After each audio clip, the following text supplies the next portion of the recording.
Selamat pagi semua, Assalamualaikum. Gimana nih kabarnya semuanya, ibu-ibu? Baik? Sehat? Alhamdulillah kalau sehat. Terus janinnya gimana? Sehat juga? Sehat, Alhamdulillah kalau sehat ya ibu-ibu. Sebelumnya di sini saya ingin memperkenalkan diri saya Bidan Intan. Di sini saya ingin mengadakan kelas ibu hamil. Nah, sebelumnya di sini ada ibu siapa aja ya? Oh, ada Ibu Indah, Ibu Inem, sama Ibu Ina. Kira-kira ibu-ibu hamilnya udah masuk trimester keberapa? Oh, Bu Ina baru hamil trimester pertama ya. Bu Ina hamil anak keberapa, Bu? Oh, anak pertama. Pas banget nih, Bu. Sebelumnya Ibu Ina udah tahu belum kehamilan itu apa? Belum tahu. Ibu-ibu yang lain gimana? Udah pada tahu belum kehamilan itu apa? Apa sih kehamilan itu? Nah, kehamilan itu masa di mana terdapat janin di dalam rahim seorang perempuan. Kehamilan terjadi karena adanya pembuahan di mana bertemunya sperma dengan sel telur ibu-ibu. Nah, terus udah pada tahu belum normal kehamilan lamanya berapa? Nah, iya betul, jadi kehamilan itu normalnya 40 minggu atau 9 bulan. 7 hari dihitung dari haid pertama dan haid terakhir. Nah, ibu-ibu tahu belum kehamilan dibagi menjadi berapa trimester? Belum? Udah pada tahu ya. Jadi, kehamilan itu dibagi menjadi 3 trimester. Yang pertama itu, trimester pertama, kehamilan hingga 12 minggu atau 0 sampai 12 minggu. Kalau trimester kedua itu, kehamilan 12 sampai 28 minggu, ibu-ibu. Nah, trimester ketiga nih, kehamilan 28 sampai 40 minggu. Nah, udah pada tahu kan apa itu kehamilan? Nih, gambarnya kayak gini nih, ibu-ibu nih. Ada janin di dalam perut, di dalam rahim. Nah, di sini juga ada tanda-tanda kehamilan, ibu-ibu. Ibu-ibu udah pada tahu belum tanda-tanda kehamilan itu apa? Pasti ibu-ibu udah pada tahu kan ya. Nah, jadi tanda awal seorang hamil itu, ibu-ibu kan mengalami terlambat haid paling sedikit 1-2 minggu berturut-turut ibu-ibu. Gitu, nih kayak gini Bu gambarnya Bu. Ini seorang lagi telat haid nih Bu. Nah, terus untuk lebih memastikan hamil atau tidak, jadi perempuan tersebut dianjurkan untuk memeriksakan diri ke bidan atau dokter. Dan bila dilakukan tes kehamilan, maka didapatkan hasil positif. Sekarang ibu-ibu udah pada tahu kan apa itu kehamilan, terus tanda-tanda kehamilan. Nah, kalau ibu-ibu udah pada tahu, jadi kita lanjut ya. Sebelumnya saya mau tanya sama ibu-ibu, selama hamil ibu-ibu pernah ngalamin keluhan apa aja nih? Misalnya nih keluhan ibu mual atau sakit pinggang gitu, pernah ngalamin nggak? Oh iya, saya akan jelasin ya. Jadi pada saat hamil itu ibu akan mengalami mual, muntah, dan pusing, terutama di pagi hari, dan dapat muncul kapan aja ibu-ibu. Nah, hal ini terjadi karena perubahan hormon dalam tubuh. Biasanya hanya berlangsung selama 3 bulan pertama kehamilan dan berhenti begitu masuk bulan keempat. Gitu ibu-ibu. Nah, selain mual, muntah, dan pusing, ada juga nih ibu-ibu yang sering dialami ibu hamil itu seperti nyeri pinggang atau punggung, pembengkakan kaki, keputihan. Kenapa sih nyeri pinggang atau nyeri punggung itu menjadi keluhan saat hamil?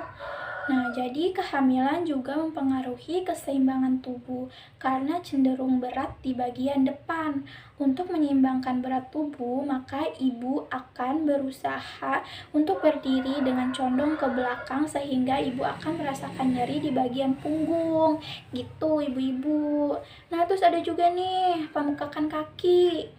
Kenapa bisa pembengkakan kaki? Yakni penimbunan cairan akibat kadar garam yang terlalu tinggi dalam tubuh dan bersifat menahan air. Bagian tubuh yang sering jadi sasaran berkumpulnya cairan itu kaki sama tangan ibu-ibu, karena sifat air yang selalu mengalir ke tempat yang lebih rendah gitu. Nah, terus ada juga nih keputihan. Keputihan selama kehamilan itu akan bertambah dan tidak berwarna. Jika tidak ada rasa gatal dan tidak tercium bau yang kurang sedap, maka ibu tidak perlu cemas. Jagalah kebersihan alat kelamin atau ala genitalia dan gunakan selalu celana dalam yang bersih dan kering. Gitu, ibu-ibu. Nih seperti sini ibu-ibu gambarnya. Ada mual, ada pusing, sakit pinggang, sama kakinya bengkak. Gitu ibu-ibu. Nah, selama masa kehamilan ibu-ibu akan mengalami perubahan emosional. Apa aja sih perubahan emosional itu? Nah, seperti di sini ibu gambarnya. Ada sedih, sensitif, takut, dan khawatir. Kenapa sih dia bisa sedih sama sensitif? Karena pada trimester pertama itu ibu-ibu akan mengalami penurunan kemauan seksual karena letih dan mual, terus perubahan suasana hati seperti depresi atau khawatir, terus khawatir akan penampilan fisik yang akan menjadi tidak menarik. Nah, jadinya ibu-ibu sedih sama sensitif gitu. Nah, pada trimester kedua, apa sih perubahan emosionalnya? Nah, trimester kedua itu ibu mulai lebih bisa menerima keberadaan janin dalam rahim karena gerakan janin mulai terasa lebih kuat. Terus lebih memperhatikan kondisi janin dan dirinya sendiri terutama mengenai kesehatan. Gitu ibu-ibu. Jadinya pada trimester kedua itu ibu-ibu udah mulai mengalami menerima, terus jadi bahagia gitu.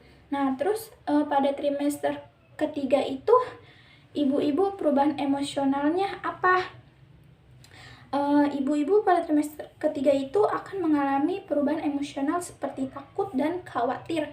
Kenapa sih bisa takut dan khawatir? Karena muncul rasa takut campur gembira karena mendekati persalinan. Terus kekhawatiran akan kondisi kesehatan dan fisik janin, lalu khawatir akan tugas setelah menjadi ibu. Gitu ibu-ibu. Nah, selain mengalami perubahan emosional selama kehamilan, ibu-ibu akan mengalami perubahan apa sih?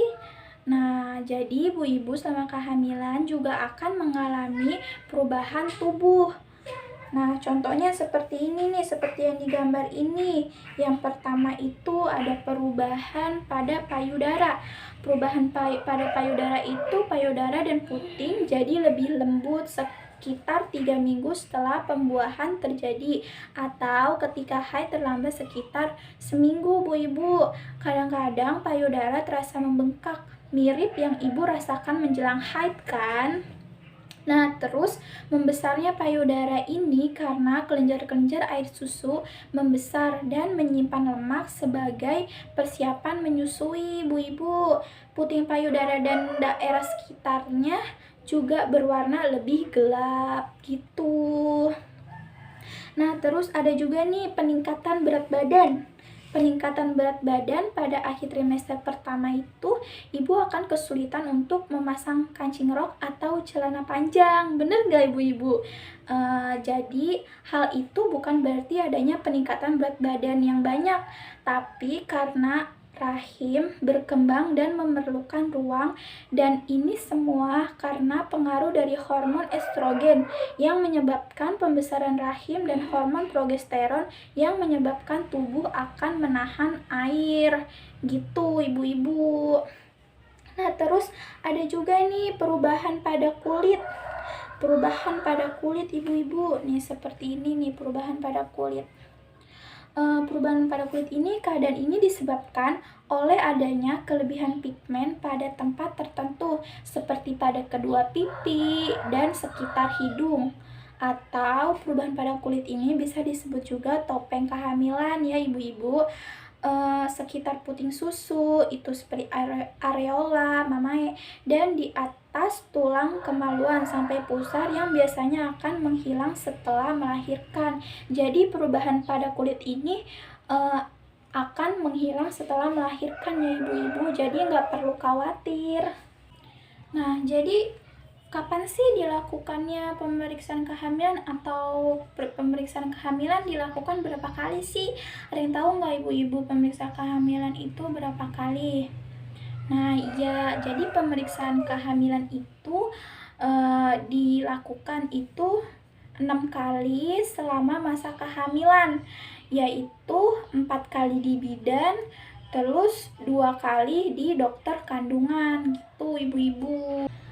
Nah, terus di pemeriksaan kehamilan itu ada apa aja sih?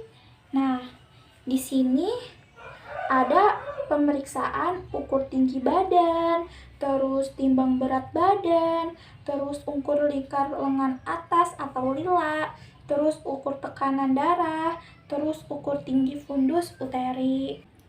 Jadi kenapa sih harus dilakukan timbang berat badan? Berat badan ibu hamil harus diperiksa pada tiap kali kunjungan sejak bulan keempat.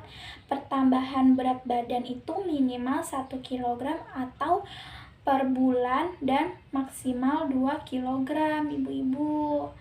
Nah, terus ukur tinggi badan. Tinggi badan diperiksa hanya pada kunjungan pertama ya, untuk mengetahui adanya faktor resiko pada ibu hamil.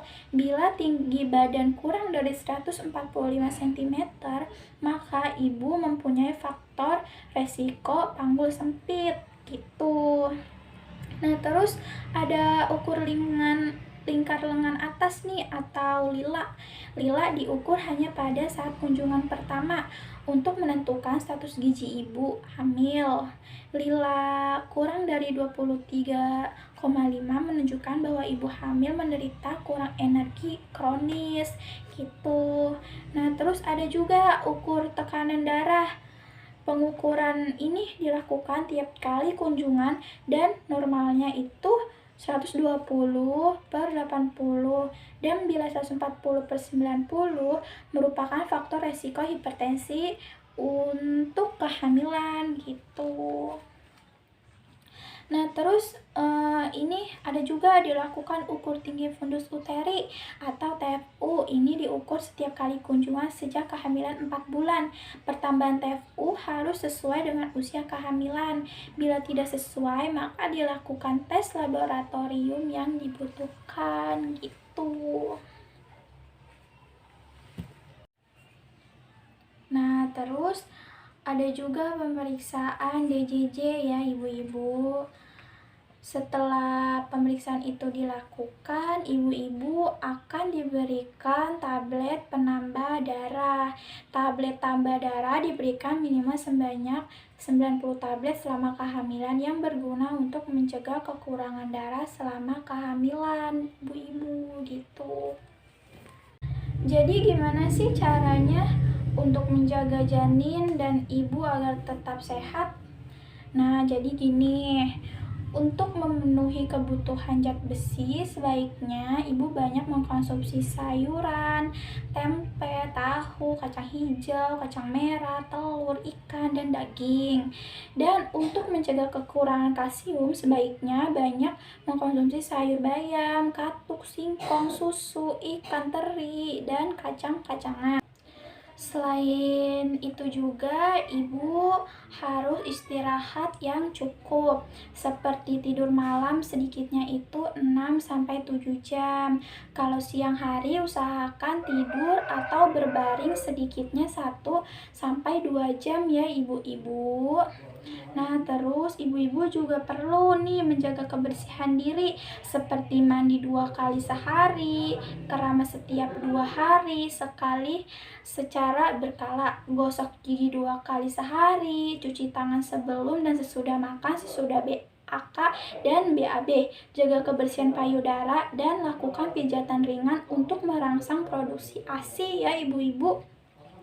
Terus menjaga kebersihan daerah kemaluan dan minimal celana dalam diganti 2 kali dalam sehari agar tidak terjadi infeksi bagi ibu maupun bayi pada saat melahirkan. Nah, terus ibu-ibu juga perlu nih periksa kehamilan secara teratur ke bidan jika ada keluhan, kelainan atau sakit, segera mencari pertolongan. Nah, terus ada hal-hal apa aja sih yang perlu diperhatikan selama kehamilan?